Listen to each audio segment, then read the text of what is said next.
অব্যয় কাকে বলে? অব্যয় শব্দটির গঠন না বোধক, অর্থাৎ যার পরিবর্তন সাধন হয় না। বাক্যে ব্যবহৃত যে পদটি নিজে অপরিবর্তিত থেকে অন্য দুই বা ততোধিক পদের বা বাক্যাংশের সংযোজন বিয়োজন ঘটায় তাকে অব্যয় পদ বলা হয়। যেমন এবং, ও, আর, কিন্তু, নতুবা, অর্থাৎ ইত্যাদি। অব্যয় পদ কয় প্রকার ও কি কি? প্রধানত অব্যয় তিন প্রকার, যথা পদান্বয়ী অব্যয়, অনন্বয়ী অব্যয় এবং বাক্যান্বয়ী অব্যয়। পদান্বয়ী অব্যয় কাকে বলে? যে অব্যয় পদ বাক্যের মধ্যে ব্যবহৃত হয়ে এক পদের সঙ্গে অন্য পদকে সংযুক্ত করে তাকে পদান্বয়ী অব্যয় বলা হয়।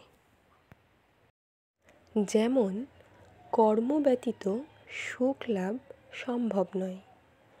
রাকেশ ও তপন আজকে বেড়াতে যাবে, বিয়েতে আপনার কিন্তু আসা চাই। ওপরে কথিত বাক্য তিনটিতে ব্যতীত, ও, কিন্তু এই অব্যয়গুলি বাক্যের মধ্যে বসে এক পদের সঙ্গে অন্য পদকে যুক্ত করেছে, সুতরাং এগুলি পদান্বয়ী। অনন্বয়ী অব্যয় কাকে বলে? যে সকল অব্যয় বাক্যের অন্য পদের সঙ্গে কোনো সম্বন্ধ না রেখে স্বাধীনভাবে নানাবিধ ভাব প্রকাশে ব্যবহৃত হয় তাকে অনন্বয়ী অব্যয় বলা হয়।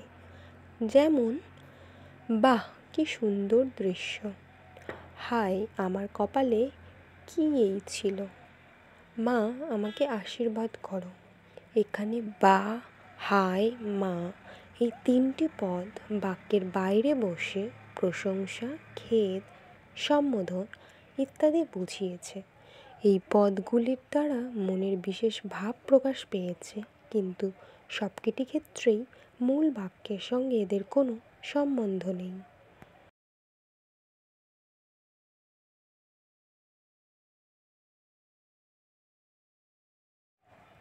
বাক্যান্বয়ী অব্যয় কাকে বলে? যে অব্যয় একটি পদের সঙ্গে অন্য পদের, একটি বাক্যাংশের সঙ্গে অন্য বাক্যাংশের কিংবা একটি বাক্যের সঙ্গে অন্য বাক্যের সংযোজন বা বিয়োজন ঘটায় তাকে বলে বাক্যান্বয়ী অব্যয়। যেমন অস্ত্র নির্মাণ তথা সৈন্য সমাবেশের প্রচুর ব্যয় হইবে। আরেকটি সুখ বা দুঃখ কোনো কিছু সে গ্রাহ্য করে না।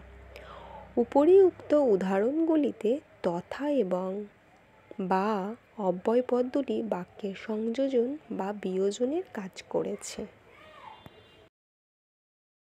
এরকম আরও ভিডিও পেতে চ্যানেলটি সাবস্ক্রাইব করুন এবং পাশে থাকুন। Thank you.